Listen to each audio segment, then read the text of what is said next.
नदी किनारे सौतेली माँ।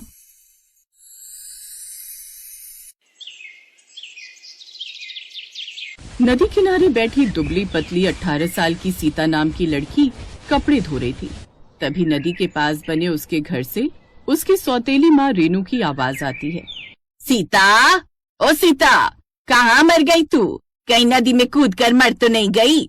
सौतेली माँ की एक आवाज पर सीता कपड़े बीच में ही छोड़कर भाग कर जाती है। जी माँ। जी माँ की बच्ची, सुबह से कपड़े धोने बैठी है, अभी तक धुले नहीं क्या? ये ले, ये चादर और पायदान भी ले जा, और इसके बाद आकर घर की सफाई कर देना, और अव्या का आलू के पराठे खाने का मन है, उसके लिए बना देना। जी माँ जी। रेनू ये कहकर नाव में बैठकर सब्जी लेने चली जाती है।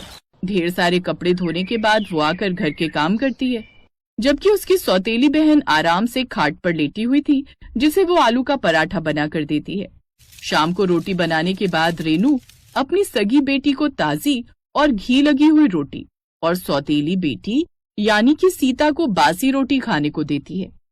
एक रोज, सीता, अब तू बड़ी हो गई है, घर पर पड़े पड़े क्या करेगी? हाँ, घर के काम निपटाने के बाद तो तू फ्री रहती है। ऐसा कर, तू जमींदार के खेतों पर जाकर कोई काम मांग ताकि थोड़े पैसे आ जाएं। जी माँ। सीता जगह जगह जाकर काम मांगती है, लेकिन उसकी सौतेली माँ के व्यवहार को देखकर कोई उसे काम नहीं देता। शाम को वो घर लौटती है और रेनू को काम न मिलने की बात बताती है। नालायक, यहाँ ठूस ठूस कर खाने को चाहिए, लेकिन तुझे काम नहीं करना। अब वो उसकी खूब पिटाई करती है। रात को वो भूखी प्यासी जमीन पर सो जाती है। अगले दिन वो फिर से काम मांगने जाती है। काका, क्या मुझे थोड़ा काम मिल सकता है? हाँ बिटिया, तू मेरी मुर्गियों को दाना पानी डाल दे और बड़ा साफ कर दे, फिर मैं तुझे कुछ पैसे दे दूंगा। ठीक है काका। सीता भूखी प्यासी बिना थके लगातार काम करती जाती है। उसे ये सब काम करते हुए शाम हो जाती है। ये ले बिटिया, ये 50 रुपए और ये थोड़ा अनाज रख ले। शुक्रिया काका। सीता वो पैसे लेकर घर की तरफ जंगल के रास्ते चल पड़ती है। रास्ते में कुछ गुंडे उसे मिल जाते हैं। ए लड़की, इस ठेले में क्या है? ला दे मुझे। नहीं भैया, ये मेरी मेहनत की कमाई है। तू ऐसे नहीं मानेगी। वो उसका झोला छीनकर भाग जाते हैं। हे भगवान, अब माँ आज मेरी फिर पिटाई करेगी। वो घबराते हुए घर जाती है, लेकिन घर के बाहर पहुंचते ही वो अपनी सौतेली माँ की बातें सुन लेती है।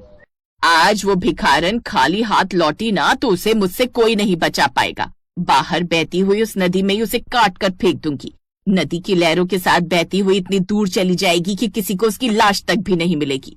ये बात सुनते ही वो उल्टे पांव वापस लौट गई और कुछ देर बाद वो नदी किनारे जाकर पानी पीने लगी, जहाँ उसकी नजर एक डूबते हुए खरगोश पर गई। उसने उस खरगोश को बचा लिया।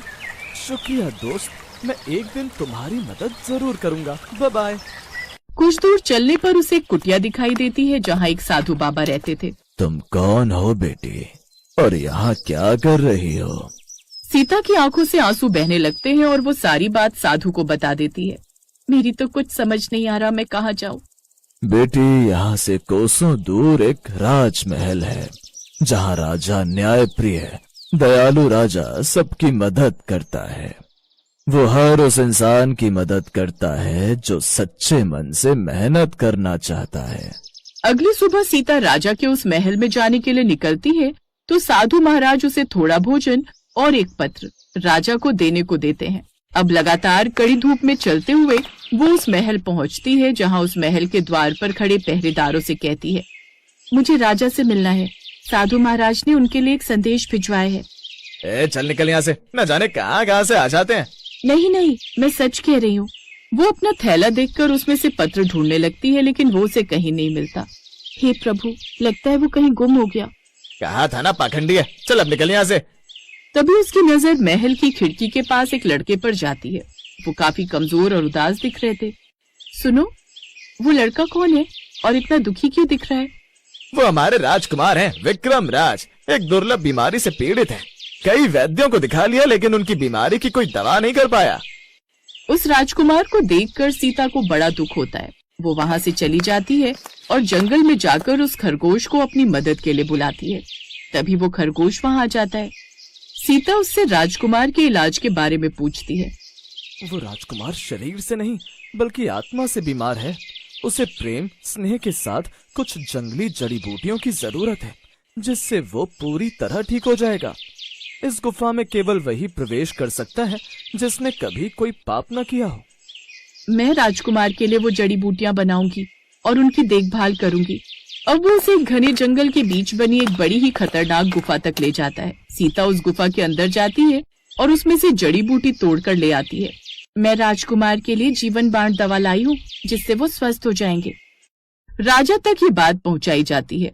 राजा उसे महल में बुलाते हैं।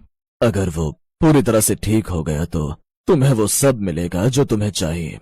मुझे कुछ नहीं चाहिए महाराज, मैं तो बस राजकुमार की जान बचाना चाहती हूँ। फिर सीता राजकुमार के पास जाकर धीरे से उसे औषधि पिलाती है जिससे वो पूरी तरह ठीक हो जाता है। पिताजी, ये कौन है जिसकी छाया से ही मैं पूरी तरह से ठीक हो गया? वैद्य जी, इस लड़की की एक औषधि ने यह कमाल कर दिखाया। ये कोई साधारण जड़ी बूटी नहीं है, बल्कि एक तपस्या की जड़ी बूटी है जिसे केवल वही बना सकता है जिसका दिल एकदम साफ हो। मेरा पुत्र ठीक हो गया और उसे जीवन दान भी मिल गया, वो भी इस लड़की के कारण। इसीलिए ये अब मेरे पुत्र की जीवन संगिनी होगी। ये सुनकर सीता की आंखों में खुशी के आंसू आ जाते हैं और उसकी राजकुमार से शादी हो जाती है। और शादी के बाद वो अपनी नदी किनारे सौतेली माँ से मिलने जाती है और उसे सारी बात बताकर लौट आती है। उसके ठाट बाट देख अब रेनू को बड़ा पछतावा होता है, लेकिन अब पछताने के अलावा उसके पास और कोई रास्ता नहीं था।